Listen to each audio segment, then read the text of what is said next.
warahmatullahi wabarakatuh. Salam sejahtera bagi kita semua. Perkenalkan, saya Dewi Astuti Murni, SST MKM, merupakan salah satu dosen program studi pendidikan profesi bidan di Stikes Pekanbaru Medical Center.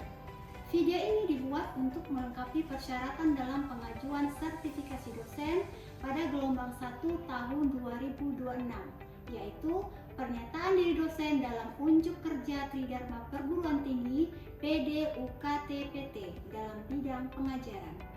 Pada kesempatan kali ini, mata kuliah yang saya ambil sebagai contoh video pembelajaran adalah mata kuliah asuhan kebidanan kehamilan pada program studi kebidanan di Stikes Pekanbaru Medical Center.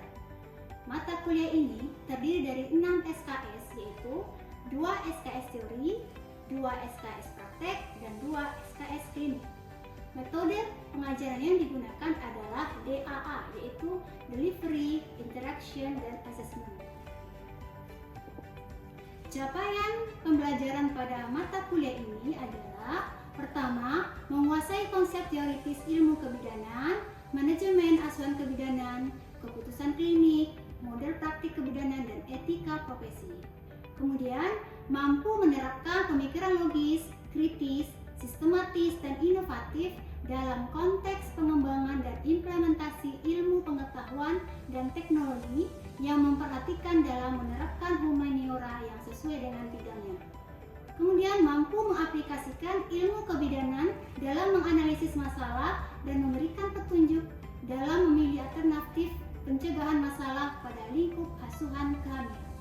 CPNK pada mata kuliah ini: pertama, mahasiswa mampu menjelaskan dan memahami konsep dasar asuhan kehamilan. Kedua, mahasiswa mampu menjelaskan dan memahami pertumbuhan dan perkembangan hasil konsepsi. Ketiga, mahasiswa mampu menjelaskan dan memahami perubahan dan adaptasi psikologis selama kehamilan. Keempat, mahasiswa mampu mendeskripsikan manajemen asuhan kehamilan dengan benar. Dan kelima, mahasiswa mampu mendeskripsikan screening faktor fisik dan psikososial serta pemeriksaan penunjang. Sedangkan evaluasi penilaian dalam mata kuliah ini adalah: pertama, absensi bernilai 5%, UTS nilainya 20%, UAS 25%, praktikum 20%, tugas mandiri 10%, tugas kelompok 10%, dan skill 10%. Baiklah, berikut video pembelajaran dari saya.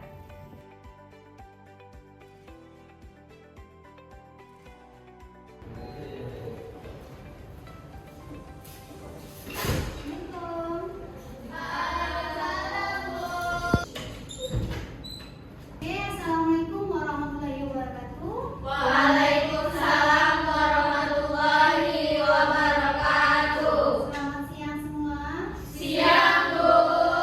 Gimana kabarnya siang ini? Alhamdulillah. Sudah baik, Bu. Sudah, Bu. Semangat ya belajar pada siang ini ya. Ada, Bu. Oke, sebelum kita mulai perkuliahannya, alangkah baik kita berdoa dulu beragama dan kepercayaan kita masing-masing. Berdoa dulu.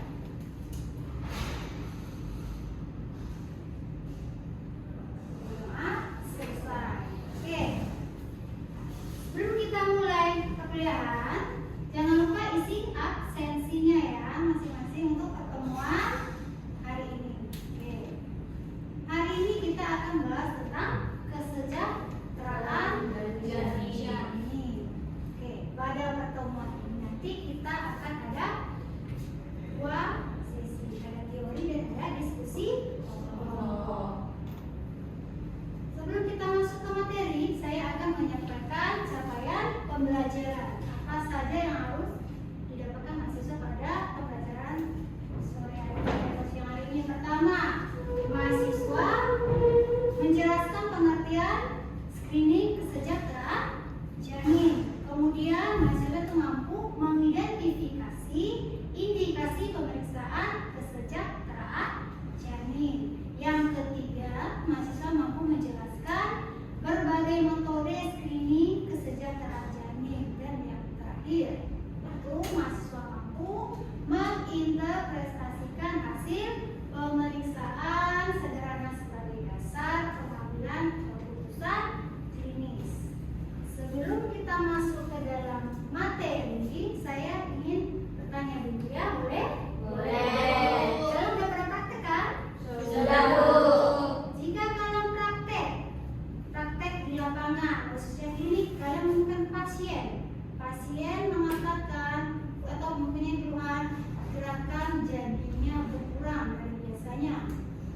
kira-kira kalian sebagai bidan, apa yang akan kalian lakukan? Izin jawab, Bu. Oke, silakan. Saya akan melakukan anamnesis terlebih dahulu, Bu. Misalnya sejak kapan gerakan janinnya berkurang, usia kehamilannya berapa, dan apakah ada keluhan lain seperti keluar darah atau nyeri perut pada ibunya. Oke, bagus. Ada lagi yang Izin boleh? jawab, Bu. Oke, silakan. Setelah saya menganamnesa, Ya. saya akan memeriksa tanda vital ibu, kemudian melakukan pemeriksaan dan jantung janin menggunakan Doppler. Oke, bagus. Ada lagi? Saya, Bu. Oke, silakan. Menurut saya, Bu, apabila dari hasil pemeriksaannya ada kelainan, Ya. maka dari itu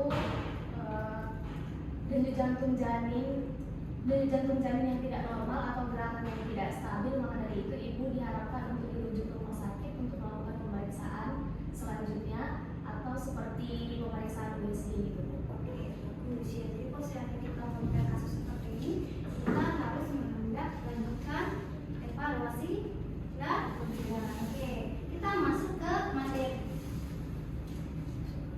Pertama tadi kita membahas tentang konsep dari ini kesejahteraan janin. Jadi kita harus tahu dulu apa sih kesejahteraan janin itu. Apa kesejahteraan janin?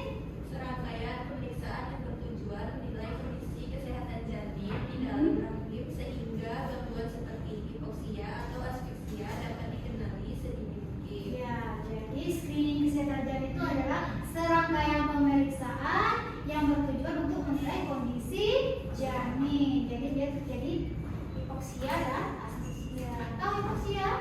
Apa hipoksia? Oke. Apa bedanya asfiksia?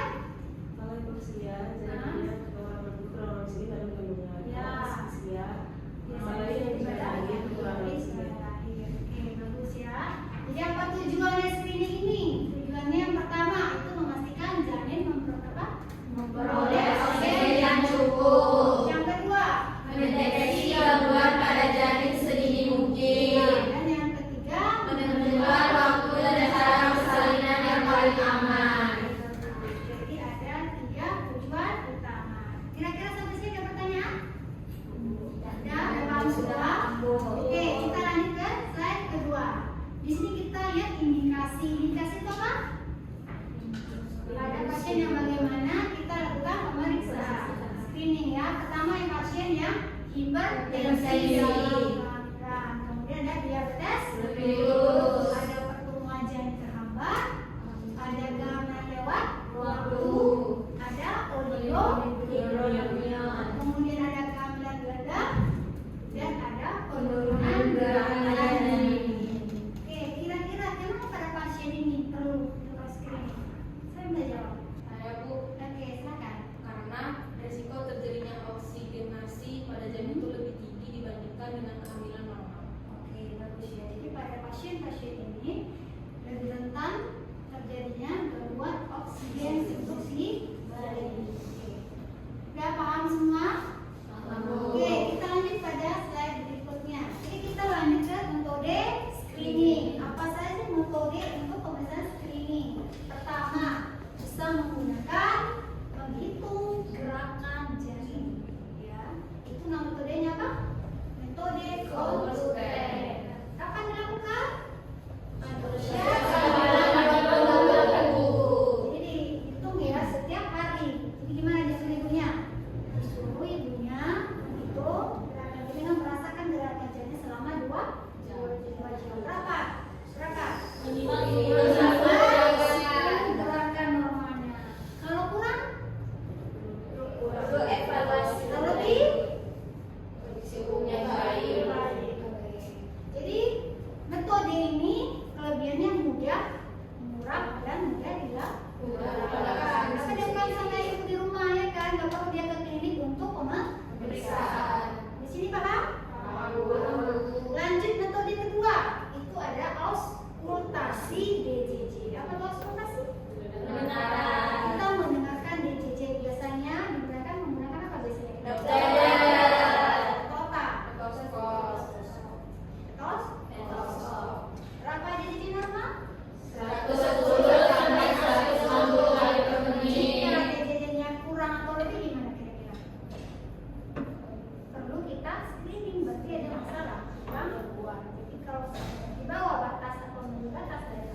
kelompok. Sekarang kita bagi kelompok menjadi 3 kelompok. Kelompok pertama 1, 2, 3. Nanti sebelah kiri kita buat letter U ya. 1, 2, 3 kelompok 2 dan 1, 2, 3, 4 kelompok 3. Oke, silakan bentuk kelompoknya masing-masing. Tertib ya.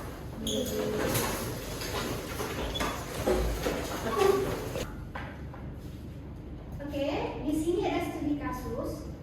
Setiap kelompok silakan pahami kasusnya dan diskusikan dengan kelompoknya.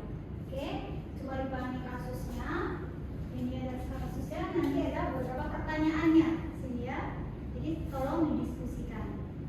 Ada 5 pertanyaan harus dijawab dan pertama identifikasi faktornya, bagaimana screeningnya, pemeriksaan lanjutannya, apakah kasus diwujudkan, dan bagaimana tindakan awal kita sebagai ya paham? Paham kasusnya? Oke, jika paham silakan kami ini didiskusikan untuk kasus dan pertanyaannya. Silakan.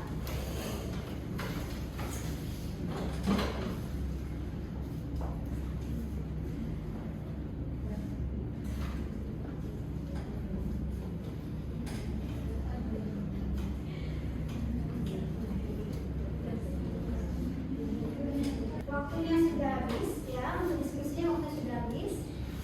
Sekarang kita persilakan dulu kelompok 1 untuk membacakan hasil diskusinya. Oke, silakan kelompok 1. Baik Bu, terima kasih ya. Silakan. Selamat siang Bu, selamat siang teman-teman semua. Silakan. Baik Bu, kami dari kelompok 1 akan mempresentasikan hasil diskusi kami melalui tugas tersebut. Di mana yang pertama itu faktor risiko pada kasus ini adalah hipertensi dalam kehamilan, gerakan janin berkurang, denyut jantung janin 170 kali per menit yang menunjukkan takikardia janin serta protein korin positif yang mengarah pada kemungkinan preeklamsia. Oke, yang kedua. Yang kedua Bu, itu berdasarkan hasil screening, kondisi janin belum dapat dikatakan normal karena terdapat tanda yang mengarah pada gangguan kesejahteraan janin. Oke, ketiga. Kemudian yang ketiga, pemeriksaan lanjutan yang diperlukan adalah non-stress test atau NST, ultrasonografi dengan biofisikal profil atau BPP, dan pemeriksaan Doppler apabila tersedia. Oke, keempat. Kemudian yang keempat, kasus ini memerlukan rujukan ke rumah sakit yang memiliki fasilitas pelayanan obstetrik dan neonatal yang lebih lengkap karena terdapat risiko komplikasi pada ibu maupun janin.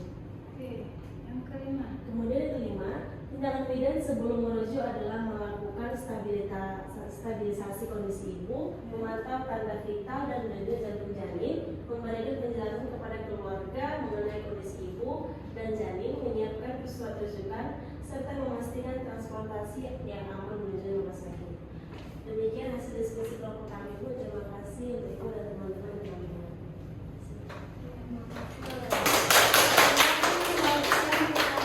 Jadi kita kalau seandainya DDT-nya itu lebih dari 160 dan kita perlu screening. Oke, terima kasih kepada 3 kelompok yang sudah menyampaikan ide yang cukup kreatif ya. Berarti masing-masing sudah bisa memahami bagaimana itu screening kesejahteraan janin. Oke, sebelum saya tutup tanggal kuliah kita pada siang hari ini, saya ingin evaluasi ulang dulu tentang materi hari ini. Kira-kira siapa yang bisa jawab berapa DJJ normal tadi? Saya oke, silakan. Tentang normal denyut jantung janin adalah 110 sampai 160 kali per menit. Benar? Benar. Yang kedua, sebutkan 3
kasih. Wassalamualaikum warahmatullahi wabarakatuh.